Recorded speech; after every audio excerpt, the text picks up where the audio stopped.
Вообще, я всегда как-то скептически относился к вакууму живота, потому что...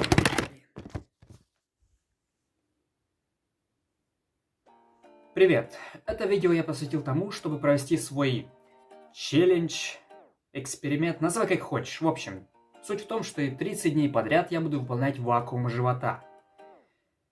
Я как-то всегда скептически относился к вакууму живота, потому что, видя его, ну что это такое вообще? Я понимал, что пресс этим явно не накачаешь, и живот он тебе тоже как бы не уберет. Так зачем его вообще делать? Но недавно я наткнулся на некоторые исследования, в которых было рассказано и показано, что это действительно полезная штука. И я решил испытать это на себе. Тем более выполняется он не так сложно и много времени это не занимает. Но и плюс его можно выполнять в любых условиях. Главное сделать его до того, как ты сядешь кушать. То есть ты проснулся, умылся, сделал свои утренние ритуалы и затем приступаешь к выполнению вакуума живота. Что ж, теперь каждое утро, начиная с этого дня, я буду выполнять вакуум живота каждое утро.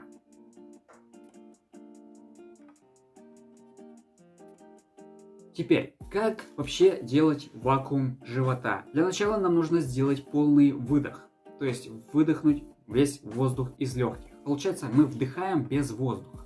Сейчас я покажу, как это выглядит. Делаем выдох и делаем вдох без воздуха.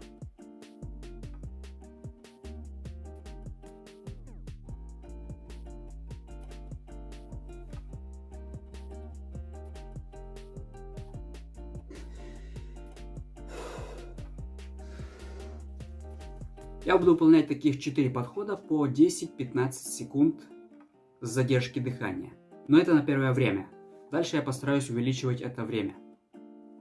Я должен открыть о себе некую тайну. С самого рождения я владею могущественной силой. Многие люди мечтают о такой силе, но не каждому это дано. Эта сила заключается в том, что я могу кушать абсолютно любую пищу в неограниченных количествах и вообще не толстеть. У меня очень быстрый метаболизм. Все, что я съедаю, очень быстро, бесследно сгорает, будто в огне. А еще моя стрессовая работа, частые переезды, постоянное недосыпание и опять же недоедание избивают меня кортизольными битами изо дня в день.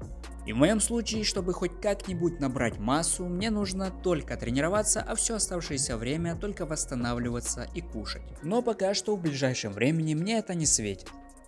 Это я к тому, чтобы ты не пугался, когда видишь мои сухие ребра. Это просто я несколько месяцев не ел и не спал. Все нормально.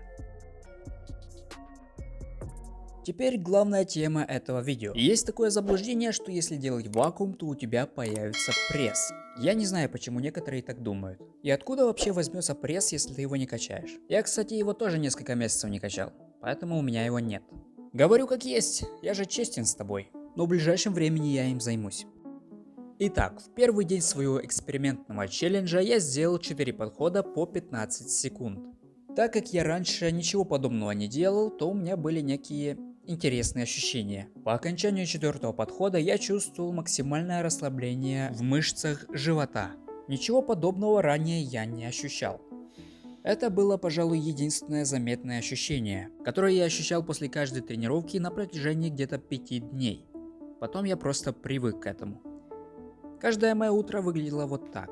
Я стою со втянутым животом и не дышу. Но позже я заметил, что я как-то бодрее себя чувствую.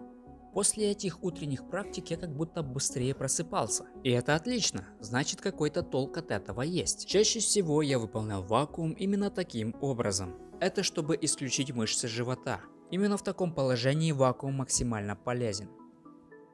Именно в таком положении можно сильнее втянуть живот. Итак, в чем собственно польза от этих странных действий? По данным Национальной академии спортивной медицины, упражнения с втягиванием брюшной полости эффективно активизируют мышцы, стабилизирующие корпус и бедра. Это позволяет снизить нагрузку на позвоночник и скорректировать осанку.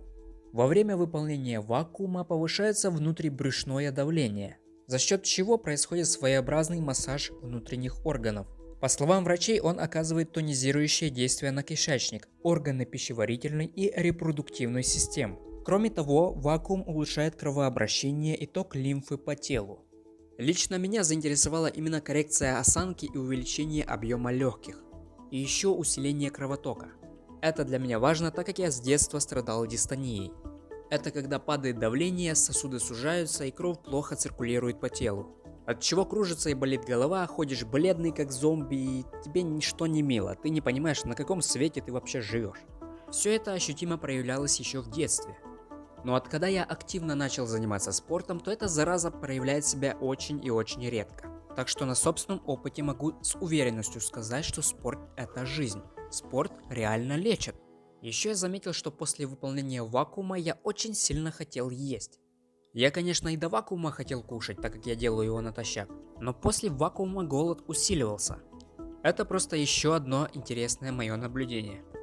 Еще есть такой миф, что вакуум убирает живот, то есть убирает жир на животе. И есть же люди, которые реально в это верят. Наверное, единственный момент, когда вакуум реально убирает живот, это когда ты его втянешь. Вообще согнать жир именно с живота сложнее всего. Это потому, что жир на животе сходит в последнюю очередь. Для того, чтобы сжать жир в кратчайшие сроки, нужны силовые и кардиотренировки. И, конечно же, правильная диета, которая лучше всего, чтобы расписал тебе твой тренер, либо врач.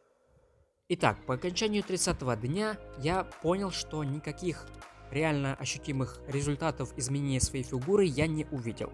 Но оно и понятно. Я особо и не рассчитывал на какие-то изменения в своей форме, так как я заранее понимал, что вакуум это скорее инструмент оздоровления, а не для наращивания мышц или сброса веса. А то, что я заметно ощутил, это была бодрость с утра, усиленное желание кушать и расслабление в мышцах живота. Вот, пожалуй, все, что я для себя вынес. Но я понимаю, что для какого-то ощутимого прогресса месяц это мало, поэтому я буду выполнять его и дальше.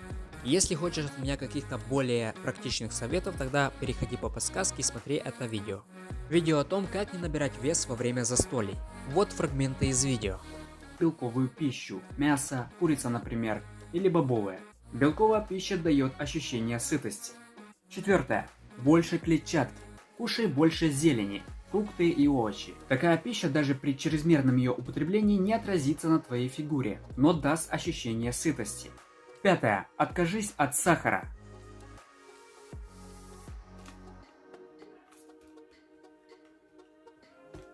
Сахар можно употреблять только в естественном виде. Что ж, если тебе понравилось это видео, тогда обязательно подпишись, оставляй лайк и напиши в комментариях, делал ли ты когда-нибудь вакуум живота. Пока.